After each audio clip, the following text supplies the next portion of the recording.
Efa voadiniky ny fanjakana avokoa ny momba nireo tany tanimbary izay mampimenomenona ny tompony voakasika ao anatin'ny fananganana izany tanàna vaovao eny Ambohitrimanjaka izany. Oneran'ny fanjakana ny vidin'ny tany sy ny tanimbary izay voakasika ao anatin'ny fanorenana. Ireo mpamboly kosa dia azo tohana matianina ny asa tanterahan'izy ireo ao anatin'izay seha-piarin'izay. Horantsika ty vaovao. Oneran'ny fanjakana ny vidin'ny tany sy trano voakasika amin'ny fananganana tanàna vaovao Tanamasoandro hoy azo Andriananarivelo ary nambarany tamin'ny fionana tamin'ny ponina teny Ambohitrimanjaka izany. Amoraina ny fandoavan'izany ary efa misy ny komisiona manokana napetraka eo anivon'ny ministera isahan'izany. Samy aloha ny tany sao dia aveo mantsy mifandiso le izy. Raha hafa ny tompon'ny tany dia tsy maintsy aloha aminy. Le olona nanangana teo amboniny dia tsy maintsy aloha aminy koa ny vidin'ny tranony. Ohatra izay koa vokatra. Raha misy vokatra eo dia tsy maintsy aloha aminy. Dia ny tany koa hafa ny vidin'ny tany eo anatiny eo.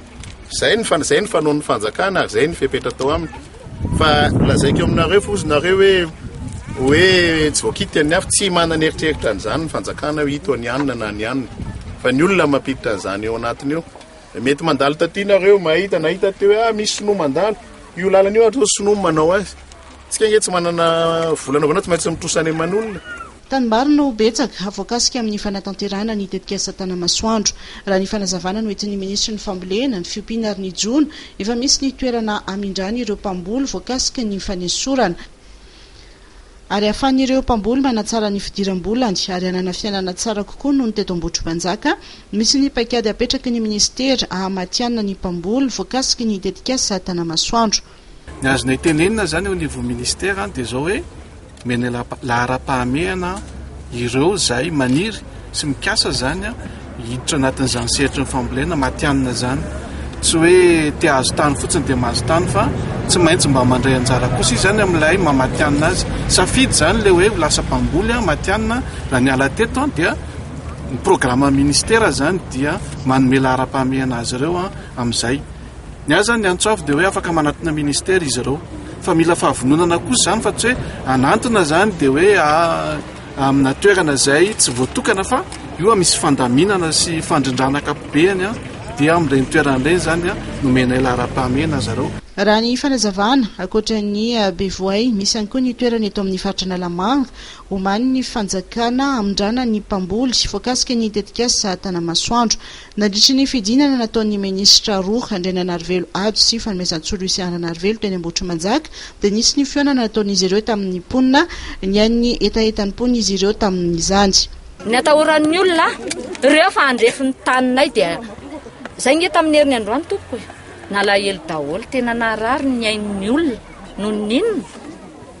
Nisy olona te dia hoe te ny taratasy faravana ny tranonareo amin'ny talata tsisy hoe anina 3 volana nge tokony hoe mba nisy anina préavis na ohatr'izany.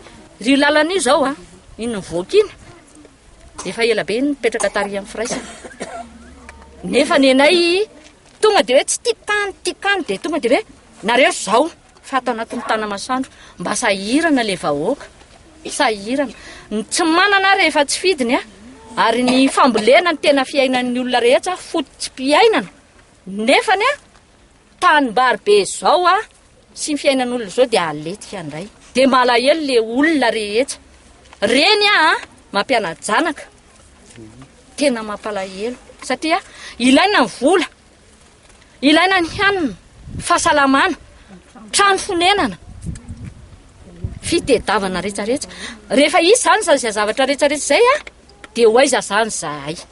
Nampianany ayaho ny ponina ny fidinan'ny fotony ny tanterahan'ny ministra ny fanajariana ny tany ny trano fonenana ary ny asa vavety azo Andriananarivelo nandritry ny fidinan'ny fotony teny Ambohitrimanjaka ny rahany niaraka tamin'ny ministra ny fambolena ary ny fiompiana sy ny jono fanomezan-tsolo Isiananarivelo metoy ny fifanantonana eo amin'ny ponina voakasika ny tetikasa Tanamasoandro sy ny fanjakana.